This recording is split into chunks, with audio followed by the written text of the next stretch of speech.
Assalamualaikum warahmatullahi wabarakatuh. Kami dari kelompok 10 yang beranggotakan Eka Febriana Widiawati, Putri Indah Permatasari, dan Mutiara Habilati Nurul Iza. Di kesempatan kali ini kami akan membahas mengenai perilaku reproduksi. Perkenalkan, saya Mutiara Habilati Nurul Iza. Di sini saya akan membacakan materi tentang yang pertama perorganisasian dan pengaktifan hormon seks, dan yang kedua yaitu perilaku orang tua dan motivasi produksi. Hormon steroid secara permanen mengatur sistem saraf selama perkembangan awal, yang perilakunya dalam perilaku khas pria atau wanita dewasa.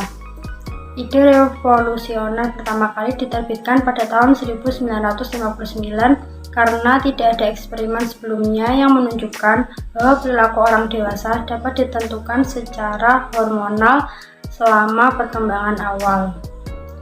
Dalam pengaktifan hormon seks terdapat 3 komponen utama, yaitu yang pertama, efek organisasi bersifat permanen, yang kedua, efek organisasi terjadi sewaktu-waktu sebelum dan setelah kelahiran, tetapi sebelum jaringan saraf matang, dan yang ketiga yaitu efek organisasi yang terjadi selama periode kritis.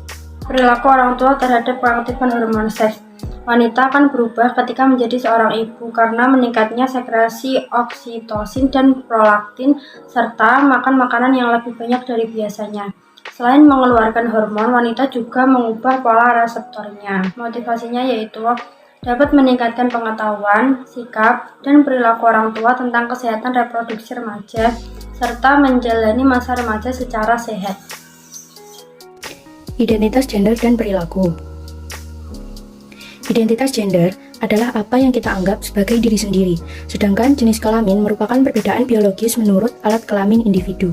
Identitas gender dapat dipengaruhi oleh cara pengasuhan, faktor biologis, dan hormon prenatal. Gender identity biasanya disesuaikan dengan penampilan eksternal seseorang. Asumsi yang berkembang gender identity diajarkan oleh cara orang tua merawat anaknya, namun terdapat peran faktor biologis. Definisi perilaku. Perilaku dipandang dari segi biologis, yaitu sesuatu kegiatan atau aktivitas organisme makhluk hidup yang bersangkutan dari sudut pandang biologis, semua makhluk hidup mulai dari tumbuhan sampai manusia itu. Intersexes. Terdapat hermaprodit, yakni yang memiliki anatomi di antara laki-laki dan perempuan maupun menunjukkan adanya mikstur anatomi laki-laki dan perempuan. Yang kedua, true hermaprodit, yang memiliki jaringan testis dan ovarian perempuan melepaskan 2 ova masing-masing dibuahi oleh sperma yang berbeda, kromosom XX dan XY, yang kemudian melebur bukan menjadi kembar. Disebabkan adanya kondisi kongenital adrenal hiperplasia atau CHA, yakni overdevelopment kelenjar adrenal sejak lahir.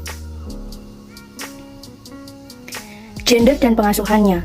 Perempuan dengan CAH memiliki kecenderungan lahir dengan penampilan perempuan, juga antara perempuan atau laki-laki. Laki-laki secara genetis lahir dengan penis berukuran kecil, disebabkan lokal ekstropi atau efek pada perkembangan pelvis. Pada perkembangan prenatal tetap memiliki level testosteron, seperti laki-laki kebanyakan. Solusinya yakni dokter bisa melakukan operasi mengubah bentuk genital menjadi milik perempuan, atau membuat artificial vagina atau memperpanjang ukurannya. Lebih mudah untuk mengubah ukuran penis menjadi pendek dibandingkan membesarkannya. Perempuan yang memiliki riwayat CAH walaupun sudah melakukan operasi tetap dapat mengalami masalah dalam penyesuaian. Mereka dapat memuaskan pasangan namun tidak merasakan sensasinya. Pria dengan genetik pria dengan kadar testosteron rendah atau kekurangan reseptor testosteron dapat mengembangkan penampilan perempuan atau sebagai perempuan.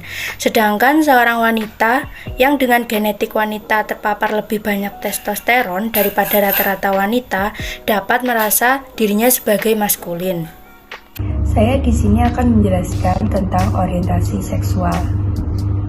Orientasi seksual adalah istilah yang digunakan untuk menunjukkan pola ketertarikan seseorang secara seksual ataupun emosional kepada individu lainnya dengan jenis kelamin tertentu. Ada beragam jenis orientasi seksual yang perlu diketahui. Ada banyak hal yang bisa melatar belakangi orientasi seksual, seperti faktor lingkungan, emosional, hormonal, dan biologis. Umumnya, seseorang akan menemukan orientasi seksualnya pada saat remaja atau memasuki usia dewasa. Orientasi seksual bisa saja muncul tanpa ada pengalaman seksual sebelumnya. Beberapa jenis orientasi seksual.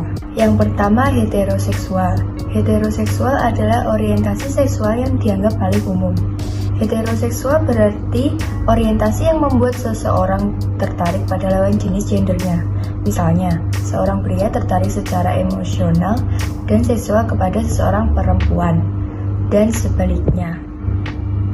Yang kedua, biseksual. Biseksual atau yang sering disebut dengan bi adalah orientasi seksual yang menggambarkan ketertarikan seseorang terhadap dua jenis kelamin atau lebih. Misalnya, seorang wanita tertarik secara seksual atau emosional kepada pria sekaligus juga wanita.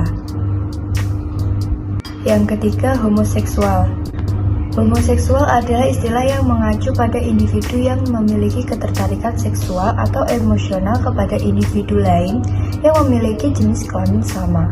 Misalnya, seorang pria tertarik kepada pria atau disebut gay, atau seorang wanita tertarik kepada seorang wanita atau disebut lesbian.